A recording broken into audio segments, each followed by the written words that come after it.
Olá, mais um A Voz do Claustro no canal do Mosteiro de São Bento do Rio de Janeiro. Olá, eu sou a irmã Martina e hoje eu queria falar sobre o terceiro personagem da nossa série. De novo, a gente muda completamente de país, de cultura, de história, e vamos hoje para um sacerdote espanhol que viveu a Guerra Civil da Espanha na década de 1930 e morreu na década de 1970, já canonizado, São José Maria Escrivá, fundador do Opus Dei, que muitos de nós conhecemos. Um parágrafo vale a pena mencionar. A mídia, inclusive os filmes, a gente conhece muito bem, né? Apresentam o Opus Dei como uma sociedade meio secreta e certamente uma coisa de direitas pré-conciliar. Isso absolutamente não é verdade. Aqueles de nós que conhecem o Opus Dei sabem que há poucos grupos mais modernos na igreja hoje em dia do que o Opus Dei, modernos no bom sentido, modernos no sentido de pós-conciliares, modernos no sentido justamente desse entendimento muito realista do papel da mulher, por exemplo, da realidade política e social dos nossos tempos, enfim, né, da relação dos leigos com a igreja, portanto não nos deixar levar nem intimidar, né, por noções que vão sendo de novo forçadas na nossa cabeça sem que a gente saiba do que está falando. Mas enfim, São José Maria Escrivá era um sacerdote espanhol que justamente durante o período muito difícil de perseguição à igreja da Guerra Civil, acabou fundando um grupo que posteriormente deu depois no Opus Dei. Para isso a gente pode procurar informações, é muito interessante. Lembrar também que o Opus Dei teve sempre muito ligado, muito de perto, muito querido ao pontificado do Papa João Paulo II. A gente lembra do porta-voz do Vaticano na época, Joaquim Navarro Valls, pessoa tão íntegra e tão boa, que era do Opus Dei, e o Papa Bento XVI também. Ou seja, não há qualquer dúvida na nossa cabeça, né, de que é coisa boa e é coisa santa, e o fundador foi canonizado. E São José Maria Escrivá não era um filósofo, um teólogo, não tem nesse sentido, né, livros acadêmicos importantes, tem livros muito mais de, enfim, conselhos pastorais e conselhos morais e doutrinais que ele nos dá. Mas tem certas apresentações, vamos dizer assim, que são muito típicas dele, que ele faz da doutrina. De novo, são formas diferentes, jeitos diferentes, entonações diferentes, que falam, no fundo, sobre a mesma coisa. Todos estão, aí são santos, né? Todos estão, no fundo, se referindo a algo que é maior do que eles, que é o próprio Deus, que é a própria verdade. Cada um vê isso a partir da sua própria perspectiva, e é isso que é o bonito, é isso que é a inculturação, vamos dizer assim, da fé, a impregnação da fé na vida social, cultural, histórica, enfim, de cada pessoa, né? E o que eu gostaria hoje de citar do São José Maria Escrivá, que me parece que é importante nesse tema nosso, é a diferença que ele faz entre o que ele chama liberdade das consciências e esse termo muito moderno, muito usado hoje, que é a liberdade de consciência. Também não é uma distinção, enfim, teológica que profunda, né? Muito mais pastoral, mas a gente entende por trás, através disso, a teologia sólida que está aí presente nessa apresentação dele. A liberdade das consciências seria justamente essa liberdade intrínseca que todos nós temos como criaturas de Deus, de justamente achar a verdade e aplicá-la à nossa vida a partir da nossa relação pessoal com Deus. Nem o Estado, nem qualquer autoridade, nem qualquer ideologia, nem mesmo o Papa pode me dizer o que eu devo fazer da minha vida. Isso quem pode me dizer é apenas Deus através da minha consciência. Eu posso e devo pedir conselhos, eu realmente devo obedecer a certas, enfim, né, regras, depende de onde eu vivo, do que eu sou. A igreja me dá o caminho teológico e moral, mas as decisões que concernem a minha vida, a minha vocação, a aplicação, enfim, né, da teologia e da moral na minha vida, isso é uma questão da minha consciência e ninguém pode forçar a minha consciência. Por exemplo, a liberdade religiosa. Eu posso, inclusive, né, evangelizar, falar da fé para os outros, mas eu não posso forçar a ninguém a ter a fé, nem a fé cristã. E a fé, o ato de fé, tem que ser um ato pessoal e livre de cada pessoa. para ser válido. Daí o sacramento também do matrimônio, por exemplo, da ordem, né, tem que ser um ato livre, responsável e pessoal, individual de cada pessoa. Essa é a relação sagrada da pessoa com Deus através da sua consciência. Outra coisa é o que hoje em dia se chama liberdade de consciência. Geralmente quando se fala, né, de novo, de forma geralmente impensada sobre liberdade de consciência, o que está se falando é o velho assunto que o nosso Papa Bento XVI tocava tantas vezes. O que você está falando, na verdade, é do relativismo. O que você está falando é, no fundo, já não há parâmetro nenhum. No fundo, liberdade quer dizer eu faço o que eu quero. E pronto. Não tenho que ser responsável por isso, não tenho que pensar se isso é bom ou ruim, não tenho que dar satisfações disso, nem explicações, etc. A liberdade quer dizer fazer o que me dá na telha, fazer o que eu penso, sinto que é bom. Inclusive hoje é uma coisa, amanhã é outra, ninguém também pode me exigir satisfação disso, né? Hoje eu me caso, amanhã eu descaso, hoje eu pertenço a isso, amanhã aquilo, e assim por diante. Não há qualquer parâmetro ou qualquer noção de uma verdade, de um absoluto, de um bem, de um mal, de um erro, de um acerto. Isso é o que geralmente se chama hoje de liberdade de consciência. E isso, obviamente, a gente volta ao Papa Bento XVI, a rigor não existe. Por mais que a gente diga que isso é possível e por mais que a gente queira viver nisso, a gente, 2 minutos depois, começa a dizer, não, mas a verdade é que... Ora, se não existe verdade, como é que a gente pode dizer a verdade é que?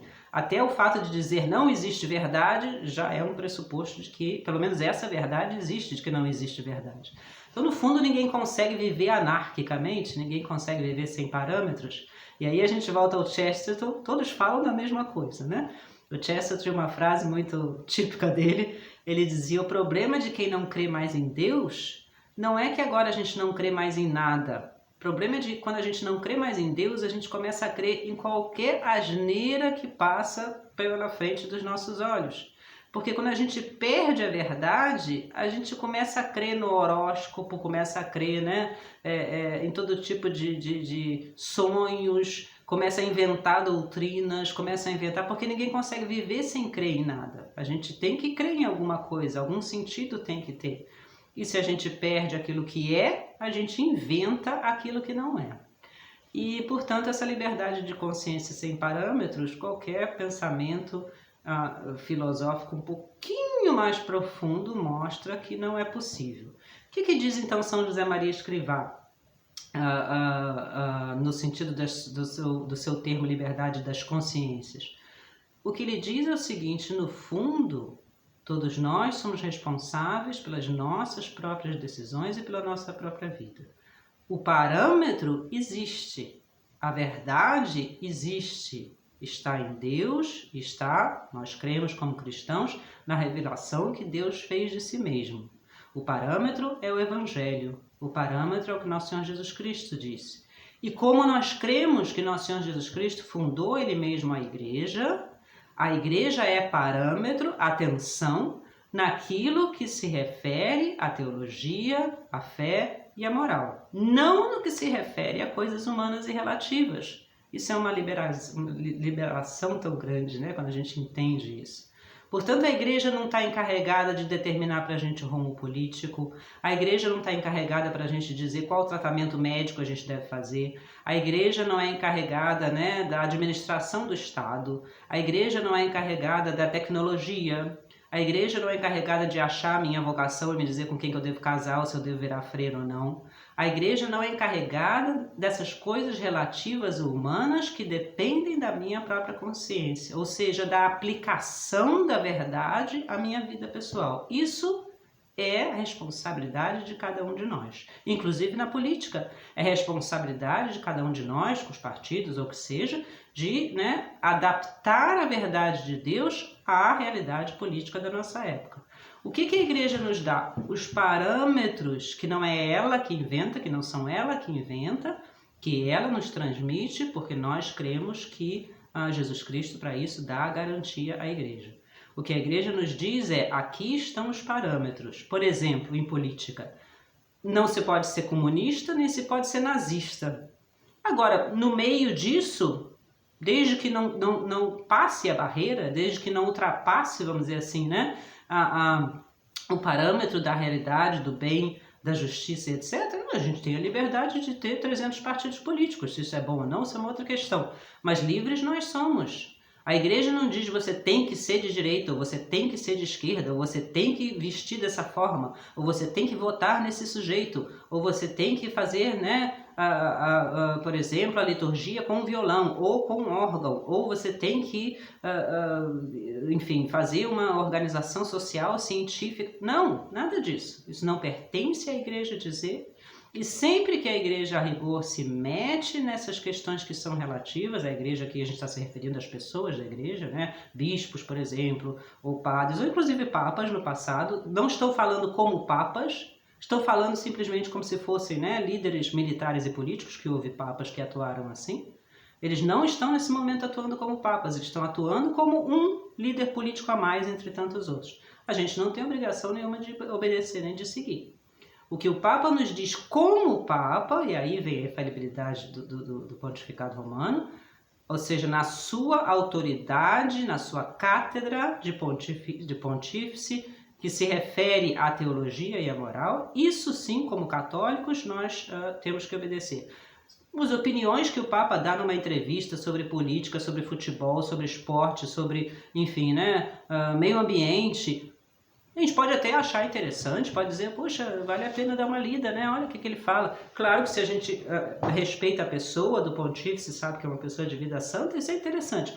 Mas isso não nos obriga, absolutamente. Aqui entra a nossa liberdade de consciência. Como aplicar isso na nossa vida, isso é uma coisa que depende.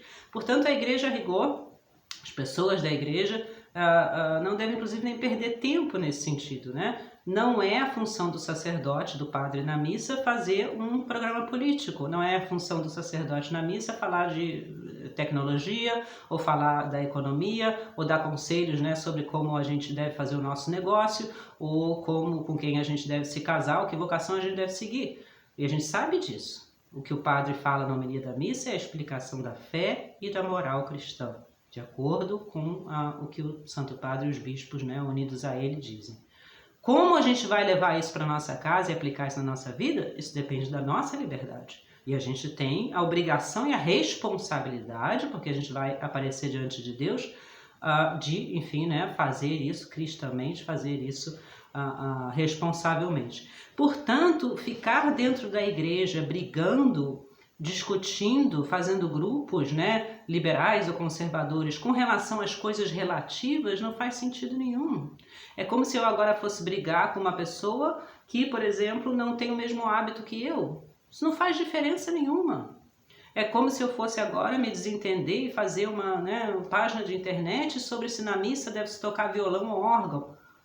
Isso é relativo. A gente pode até... Existe um limite, sim, que deve ser a música sacra na missa, que ela realmente nos leve para Deus, que ela realmente, né, nos fale das coisas de Deus. Agora, da forma que é, isso depende da cultura, depende da idade, depende, enfim, né, da realidade histórica das pessoas. Então não faz sentido nenhum a gente ficar fincando o pé, vamos dizer assim, em coisas que a rigor são relativas. De novo, o Papa Bento XVI. Não relativizar o absoluto, mas também não absolutizar o relativo. O relativo fica relativo. Hoje é assim, amanhã é assado. O que a igreja diz, por exemplo, sobre ser monarquista ou republicano? Nada.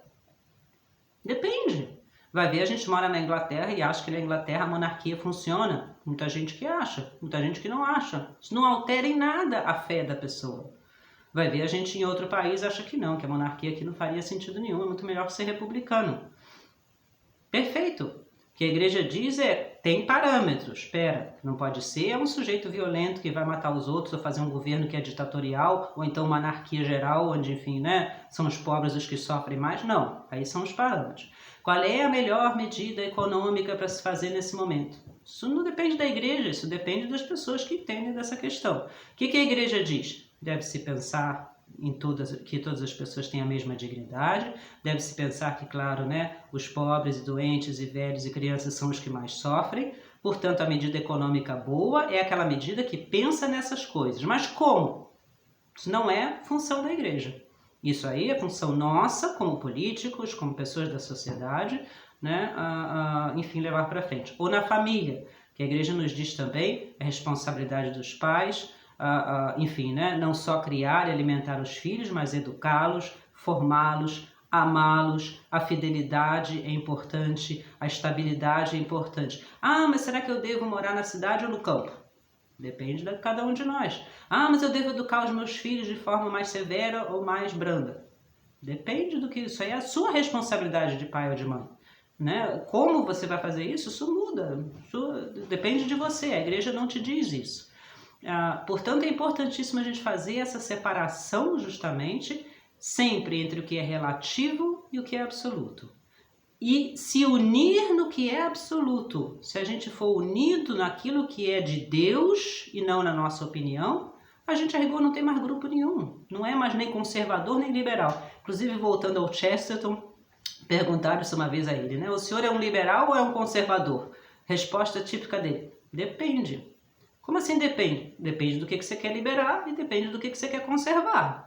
Se você me falar, né, que na verdade você quer conservar a elite, por exemplo, aristocrática inglesa que tem muito mais posses, etc., do que os outros, não, sou um liberal, não sou absolutamente conservador. Mas se você me falar que você quer conservar, por exemplo, enfim, né, prioridade social das famílias, eu sou um conservador. Então não existe, a gente a rigor perde essa divisão de grupos quando a gente já não olha mais questões relativas, que isso pode ser completamente variado, mas sim as questões essenciais. A qual grupo nós pertencemos? Ao grupo de Deus, ao grupo do nosso Senhor Jesus Cristo, ao grupo da Santa Igreja. Mas o que quer dizer isso? Cada um aplica isso na sua vida da melhor forma e vai ter que dar contas a Deus por isso, né? Papa Bento XVI também tem uma palavra muito famosa dele. Perguntaram a ele quantos caminhos há para chegar a Deus. E o entrevistador diz que ele estava esperando uma resposta muito severa, né? Existe só um caminho. E a resposta do Papa Bento XVI é típica dele: tantos quanto há pessoas humanas.